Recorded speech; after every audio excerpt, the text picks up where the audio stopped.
So, it's been 9 long years since we last got a new Batman Arkham game. Rocksteady's work with Arkham Asylum, City, and Knight, as well as WB Montreal's Arkham Origins, were groundbreaking and led to some of the best superhero games ever made. The recent Gotham Knights and Suicide Squad Kill the Justice League tried to do the same, but they weren't able to scratch that itch for a multitude of reasons. And so I know I've been waiting for another dedicated Batman game that can recapture some of that magic. Which is why I was so excited that WB just announced Batman Arkham Shadow. Again, we're finally able to step into the shoes of the Caped Crusader, don the cape and the cowl, and really be the Bat. And it's a VR game, exclusive to the Meta Quest 3. Listen, I didn't mean it literally. This video is brought to you by Gentlebands. Gentlebands is completely reimagining what designer rings and wedding bands can be. They sent me their Crimson Phantom ring, which is made out of tungsten as well as meteorite and dinosaur fossil. Not only is tungsten one of the most durable metals in the world, but they partner with museums to acquire dinosaur fossils that are too small for exhibition. They mesh them into small fragments before they forge them into the inlay. This was a part of their new Galactic Legends collection, featuring rings and bands that are inspired by classic sci-fi films in a legally distinct galaxy far away. Listen, I was gonna put this on a Star Wars video, but it just I'm too scared. The rings are all handcrafted with quality natural materials and a certificate of authenticity, free engraving, and a lifetime warranty and replacement policy. I am very slow at editing, so I don't know if this is going to come out before Father's Day, but Gentlebands makes for a great late Father's Day gift, or any kind of gift for that matter. It's not limited to dads or anything.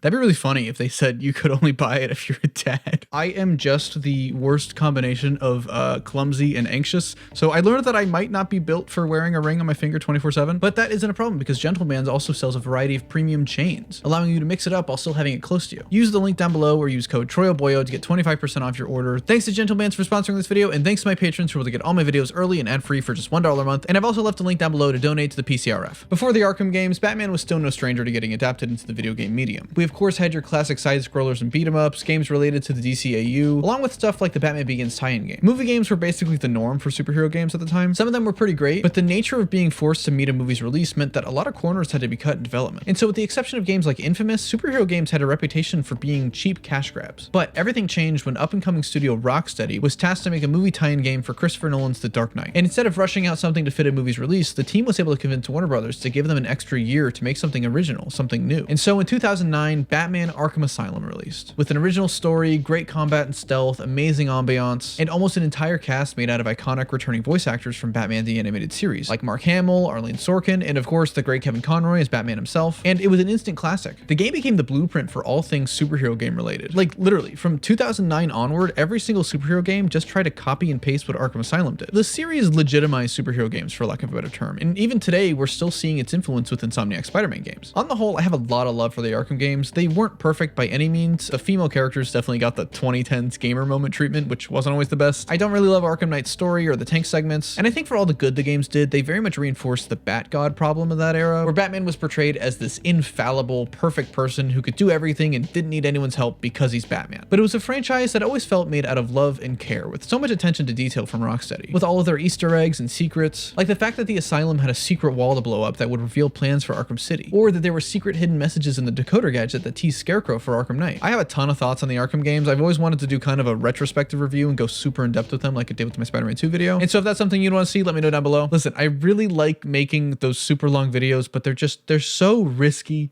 And I need to be 100% sure that people are going to actually watch them. After the Arkham series ended with Arkham Knight in 2015, that brings us to 2022's Gotham Knights from Origins developer WB Montreal. I really wish I liked this game, since I've been wanting a Bat Family focused game forever and I love the character interactions, but on a gameplay level, it just never grabbed me. I loved the co-op integration, but it was one of those games where the entire gameplay loop was grinding for gear and watching numbers go up, which has never really been something I'm into. And then it was followed up earlier this year with Suicide Squad Kill the Justice League, a third-person shooter that had you killing each member of the Arkham Universe's Justice League one by one right after they were introduced, with a live service model and battle pass that's ripped right out of the corporate schlock handbook. Wait, hang on, who made this game again? Holy shit, this was Rocksteady? Like, this Rocksteady? From the start, this was clearly just a game that was never going to interest me, even ignoring all the live service battle pass stuff and looking at the core premise. The entire time, I just wish that Rocksteady had made a Superman game instead. Oh, hey, look at that. Where'd that come from? But behind the scenes, the Suicide Squad game was a bit of a train wreck. Jason Schreier recently did an investigation into this game's development to see where things might have gone wrong. I'm not going to be able to do it justice in this video, so I've linked to the whole thing down below, but essentially from the game's inception, Warner Brothers was breathing down Rocksteady's neck. There was a culture of toxic positivity where the developers were well aware of the game's problems, but weren't able able to criticize it because the stakes were too high. The budget was through the roof. WB put so much stock into this game and so much was riding on it that it had to be a hit. Which, sidebar, it baffles my mind to think that they had such confidence in a game based around the Suicide Squad, an IP that famously has a great reputation among casual audiences. Except The Suicide Squad is one of the best superhero movies ever made, but this whole thing doesn't really surprise me. This is exactly the kind of behavior we've come to expect from WB. We've seen it with Mortal Kombat, Shadow of War, Multiverses, even the Arkham games with Knight and Origins basically being broken at launch because they were rushed out before they were ready. This is just a crazy conspiracy theory of mine, but I'm a firm believer that a lot of content was cut from Arkham Knight, and the reason that there's so many tank missions is because they were a little bit easier to develop. And that brings us to today with the reveal of Batman Arkham Shadow, a VR Batman experience exclusive to the MetaQuest 3. Now, I lied a little bit. Rocksteady actually did make an Arkham game between Knight and Suicide Squad in 2016, and that was Batman Arkham VR. I'm actually a really big fan of VR gaming. It's one of my pastimes, and I dug Arkham VR for what it was, and that's a glorified tech demo for the original PSVR. The game was pretty limited because that headset itself was really limited on a hardware level. You couldn't really move around environments, there's no combat, but there are some really cool scenes using the technology well, like putting on the suit for the first time, and it was a solid introductory VR experience. And so when this new game was revealed, I wasn't as up in arms about it as a lot of other people were. This is clearly meant to be a sequel to that and not to the other Arkham games. I only have a Quest 1, so I'm not going to be able to play it, but it definitely has its audience, and that's really exciting to see more big branded IPs come to the VR landscape. I also refuse to call it the Meta Quest. It's going to forever be the Oculus Quest to me, and I will die on this hill. But still, it's pretty disappointing that this is the first dedicated Arkham game since 2015. I know I've been dying for a new game in the series, not necessarily taking place after Arkham Knight, but instead picking up where Arkham Origins left off and filling in some of those gaps. And so what can a new Arkham game look like? Now, the question a lot of you are probably asking,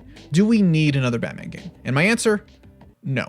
No, we do not. Listen, I will be the first to tell you that there's just way too much fucking Batman lately. For years, it's felt like DC didn't give two shits about its other characters and just went all in on everything Batman. More than anything, we need games about Superman, The Flash, Green Arrow. God, I need to know if that Wonder Woman game is okay. Is she safe? Is she all right? But on the other hand, I do still like Batman, especially when he's written well. And I think enough has changed in the industry and for the character at large in the past decade to warrant at least another dip into that world, especially if it were to explore aspects that the Arkham games never touched. Not to mention that this might be the kick in the balls that WB needs to realize that single player focused games have potential to be just as successful, if not probably more successful, than any hyper monetized live service kind of game. And if we were to get another Batman game, it doesn't necessarily have to be from the Arkham universe. It could totally be just a normal Batman game. But Arkham is a brand that more or less represents quality, which is something that's kind of hard to come by lately. Officer Bowles.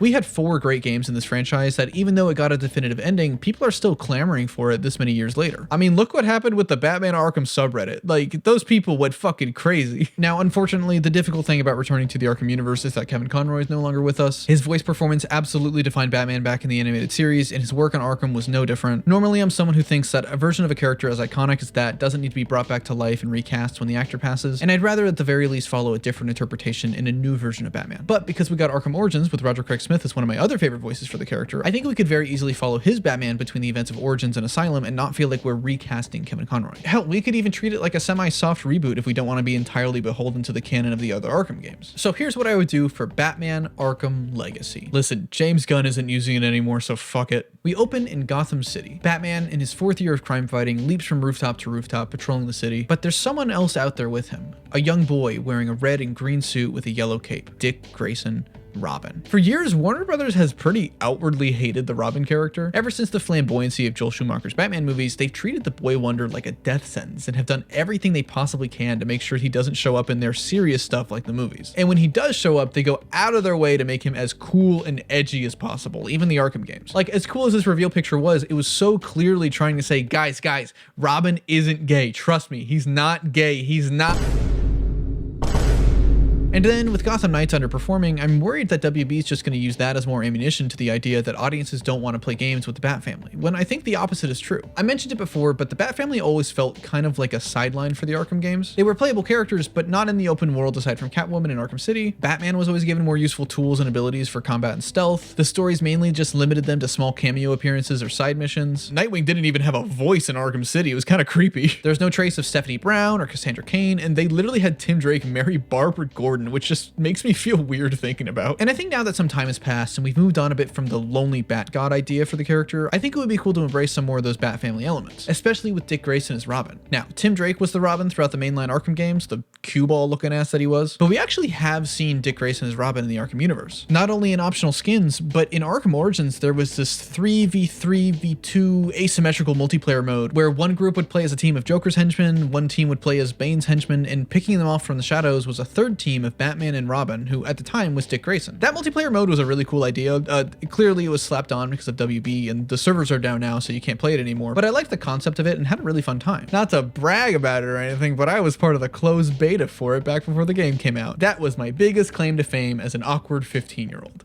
And honestly, it's probably still my biggest claim to fame now as an awkward 25-year-old. There were some problems, mainly who the fuck would want to play as some regular Joker guys when they could be fucking Batman, but it's the closest we've gotten to a dynamic duo experience with Dick Grayson, and that design for Robin is actually pretty cool. He needs the booty shorts though, god damn it. The story could be set a couple years after Arkham Origins. Dick Grayson is in his first or second year as Robin, with Bruce having to juggle training him and building their relationship. I've talked about it before, but the comic Robin and Batman by Jeff Lemire and Dustin Nguyen is one of my favorite Batman comics ever made, and I'd love to see more things pull from it. With Batman at first treating Robin like a soldier, someone to fight his war on crime, but over time realizes that he's more important than that, and that being a father is more important than being Batman. That comic is a great love letter to the concept of Dick Grayson, and to Robin as a whole, and to the relationship between him and Bruce. I had this idea that it'd be cool to flash back and forth between the past and the future, which is where the Legacy name could come to play. Sort of like that leaked idea a while ago where Damian Wayne would be Batman Beyond. I wasn't really in love with that idea. I'd prefer Terry McGinnis if you're gonna do Batman Beyond. Oh hey, where'd that come from? But I think it could be cool to go back and forth between Dick's time as Robin and his time as Batman. It would probably be too much for this game, and so I'm gonna stick to just the one timeline, but I just want the equivalent of Edge of Time for Batman. I think that'd be really cool. One thing that I very much want is that I don't want to see too much of Joker. A one-off scene or side plot, sure, but I definitely don't want to see him be the main villain yet again. I understand that that's a part of the Arkham game's identity, was the relationship between Batman and Joker, but I think even back then, most people were just kind of sick of how Joker had to be involved in basically every Batman thing ever. I love that twist in Arkham Origins, but when a game markets Black Mask as the main villain so much, only to pull the rug out and make it about, yet again, the same fucking clown, I think we can take a break from the guy, which is why I'm interested in how Arkham Shadow is going to be using Rat King, who seems like a take on Ratcatcher that seems pretty cool. Speaking of that, the collector's edition for Arkham Origins came with this really fun Joker statue that you could swap the head out for Black Mask, and I just think about that a lot for some reason. I would say that the Court of Owls would be a great main villain, especially if they were to tie into Dick Grayson and all that stuff about him being marked to become a Talon from the New 52 Kyle Higgins Nightwing stuff. There could be sort of an interesting dilemma where the court is trying to take him away from Bruce, which could be the thing that sparks Bruce to realize he was handling the relationship all wrong. But I know Gotham Knights used them already, and I don't know how well they did it, because I'm gonna be honest, I never finished that game. Like, I'm of the belief where it's like,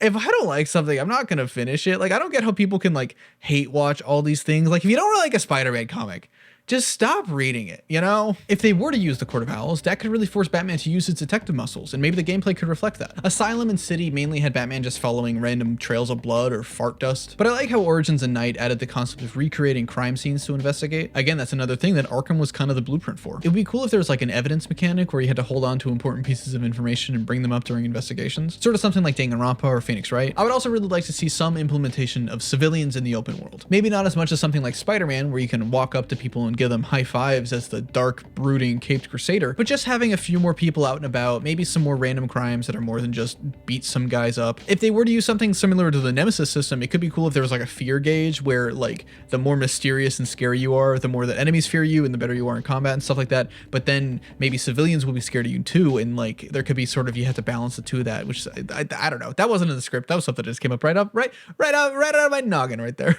But on that note, one of the defining features of the Arkham games was its combat. The free flow combat system, having Batman bounce between enemies and counter them with a single button, and focusing on building combos gave the games a lot of that identity and really making you feel like Batman. Over time, new mechanics and variations were added, like riot shields, brutes, tasers, just to name a few, that forced you to add in some more variety and mix things up. The Arkham combat was what turned those games from just great Batman games into something that I was willing to pour hours and hours into. Basically every day I would hop into Arkham City and play the Iceberg Lounge to clear my head. It's so good that when Gotham Knights came out and the combat was anything less than Arkham quality, that game was an instant turnoff for me. Arkham combat kind of has this reputation for being button mashy. People seem to have this idea that you can just mash square and triangle nonstop and get through a fight, which I guess is technically true, but in the same way that you can technically only use your pickaxe in Fortnite, like sure you could, but it's clearly not the most efficient way of dealing with things. Also, if you play Fortnite, use my creator code TroyBoy17. I made it like 3 months ago and forgot to tell anybody about it. I see Arkham combat like a rhythm game of sorts, more in common with Hi-Fi Rush than Dark Souls. At its core, it's about timing your attacks right and building up streaks and combos more than anything else, and mixing that up with gadgets and other moves to deal with groups of enemies, which is why the franchise has, for the most part, kind of struggled with its boss fights. Except for you. God, I fucking loved you. But I don't think the combat system is perfect by any means. It's very flashy, it makes you feel powerful, but I think I've personally kind of moved past it a bit. I don't see the different enemy types like shields or tasers as a fun new challenge, but they're more of a chore to clean up before I can get back to the fun part, especially since there's really only 1 or 2 ways to deal with them. The knife enemies being the only exception because I like that risk versus reward of the knife takedown. I know that there's a lot of depth to the combat, don't get me wrong, and you can do a lot of really cool stuff, but I don't ever really feel compelled to do that by the game aside from just looking cool. It is a great combat system and not nearly as brain dead as some people claim it is, but it doesn't really have the nuance of some other games. And I'm gonna be entirely honest, I'm talking about Sifu, because Sifu broke me. The depth, the animations, the learning curve, the difficulty. No joke, I hop into Sifu essentially every day at this point. I don't know what deal with the devil slow clap made, but genuinely that game has the best combat out of anything I've ever played in my life, and I can't go back. I've tried everything and nothing comes close. Please, if you have suggestions, I'm begging you. I tried Sekiro, I tried DMC, I tried Metal Gear Rising. Nothing is scratching that itch for me. And while I would kill for a Batman game with that level of nuance to its combat, I don't think we need to go that much in depth, but I would still like to see a bit more complexity added. It'd be cool to see the introduction of high and low attacks and having to take those into consideration when you counter. In Sifu, if you hold the block button and move the analog stick, you either dodge high or you dodge low, and so you have to stay on your toes and actually pay attention to how the enemies are attacking you. It's like a fighting game with a sort of rock, paper, scissors mentality that I think would be a really fun addition to the Arkham games. Or maybe bring in light and heavy attacks for some more complex combos, or more risk versus reward scenarios like with the knife attacks. It doesn't have to be anything earth-shattering or change the system entirely, but just something a bit more dynamic to mix up the franchise some more. And I would want the gameplay to also incorporate both Batman and Robin together. One of my biggest problems with Arkham Knight was that the dual takedown mechanic was such a cool concept and so much fun to play, but in the main story they barely did anything with it. That mission with Robin is probably the best part of the entire game, and there's not really a way to relive that outside of Riddler challenges or straight up replaying the entire game for just one segment. And so I'd want to go even further with it, make it a bigger part of the game's identity, and go even deeper with the combat, stealth, and switching characters. We might have to age Robin up a bit from his comic counterpart just on the logistics level so he and Batman can have a similar playstyles and one's not like a 10-year-old, but I do still want them to feel like different characters, at least like how Robin felt different from Batman in the original games. In the comics, Dick Grayson never used the bow staff, that was something that was just for Tim Drake, but over time in other media that's kind of made its way to Dick Grayson stuff like Teen Titans, so I'm personally fine with him using the staff to make him and Bruce feel different. Maybe they could handle the side missions like Spider-Man 2, where some are limited to just Batman or Robin, and for others the interactions are different depending on who you're playing as. And I would love to see some kind of co-op gameplay, which is something that not even Spider-Man did. It was the best part about Gotham Knights. Hey, when we get back,